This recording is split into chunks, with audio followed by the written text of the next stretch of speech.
বিসমিল্লাহির রহমানির রহিম। কক মুরগির রান্নার রেসিপি আপনাদের মাঝে আজকে শেয়ার করব। পুরোটা রান্না জুড়ে আমি কিভাবে আমার ভালোবাসা দিয়ে আমার পরিবারের জন্য আমি রান্না করছি, এটাই আপনাদের মাঝে শেয়ার করব। চমৎকার হয়েছিল, দেখতে যেমন চমৎকার, খেতে অনেক সুস্বাদু।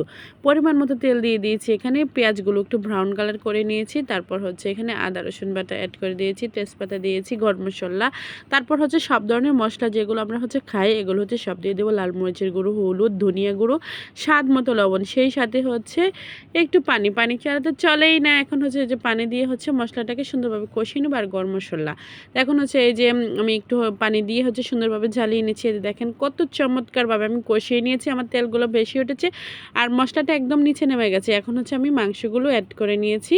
তো আগে থেকেই ধুয়ে রেখেছিলাম, প্রসেস করে রেখেছিলাম। এখন যে এখানে দিয়ে দিলাম, দিয়ে ঢাকনা দিয়ে ডেকে তারপর সুন্দরভাবে জ্বালিয়ে নিচ্ছি। আর অল্প একটু পানি দিয়ে দিচ্ছি, কারণ কক মুরগিটা অনেক শক্ত হয়, এগুলো সিদ্ধ হতে অনেকটাই সময় লেগে যায়।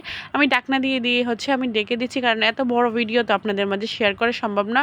আর বড় ভিডিও দেখা হয় না, কম ভিউজ হয়। এমনি তো আমার ভিডিওতে ভিউ কম হয়, কারণ আমি অনেক দিন ধরেই কাজ করছি। আপনাদের ভালোবাসা নিয়ে সামনে একটু এগিয়ে যেতে চাই। আপনার আমার রান্নাগুলো দেখে যদি ভালো লাগে তাহলে আমার পাশে থাকবেন এবং লাইক কমেন্ট শেয়ার করবেন। আসলে সবাই সব কিছু পারে না, তো যাই হোক, তারপর আমি আমার চেষ্টাগুলো আমি চালিয়ে যাই। যারা কন্টেন্ট মেক করে তারা অনেক চেষ্টা করে, যার ভিডিওগুলো কীভাবে ভালো করা যায় সেদিক থেকে আমি চেষ্টা করে যাই। এই জন্য আমি ভিডিও কন্টিনিউ ছাড়ি, ভিডিও ছাড়া আমি বন্ধ করি না। তো যাই হোক, আমার মনের অনেক আত্মবিশ্বাস আছে এজন্য। তো যাই হোক, এখন আমি মাংসটা সুন্দরভাবে কষিয়ে নিয়েছি। তারপর আমি এখানে ডিমগুলো দিয়ে দিব। ডিম ছিল এবং আলু, দেশি আলু নতুন আলুগুলো, এগুলো দিয়ে ঝোলের জন্য পানি দিয়ে দিব। অনেক কথাই বলে ফেললাম। আর মাংস বলতে আমার দুই ছেলে বা আমরা অনেকটাই পছন্দ করি, বিশেষ করে মুরগির মাংস। আর গরুর মাংস এমনি তো আমার প্রেশার আছে, আমাদের অ্যালার্জি, কম খাওয়া হয়। তো যাই হোক, এই জন্য আমি বেশিরভাগ চিকেনগুলোই আপনাদের মাঝে শেয়ার করি। তো যাই হোক, সুখের দিনগুলোই আপনাদের মাঝে শেয়ার করি। দুঃখের দিনগুলো আমি কারোর সাথেই শেয়ার করতে চাই না। দুঃখের দিন থেকে শিক্ষা নিতে চাই, কোনো শেয়ার নয় কারোর সাথে।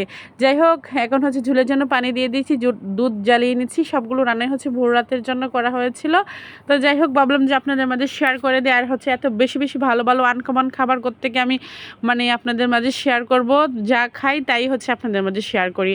তো যাই হোক, এখন জিরে গুঁড়ো এবং গরম মশলা গুঁড়ো দিয়ে আমি তরকারিটা নামিয়ে নিলাম। কয়েকটা রসুন দিয়ে দিয়েছি, আস্ত রসুন দিলে স্মেলটা অনেক ভালো আসে, আমার কাছে ভালো লাগে, এর জন্য অ্যাড করে নিয়েছি। ভালো লাগলে আমার পাশে থাকবেন এবং লাইক কমেন্ট শেয়ার করবেন। এবং চলে আসবো আরও একটি নতুন ভিডিও নিয়ে, আরও একদিন পরের দিন আপনাদের মাঝে। আসসালামু আলাইকুম সবাইকে।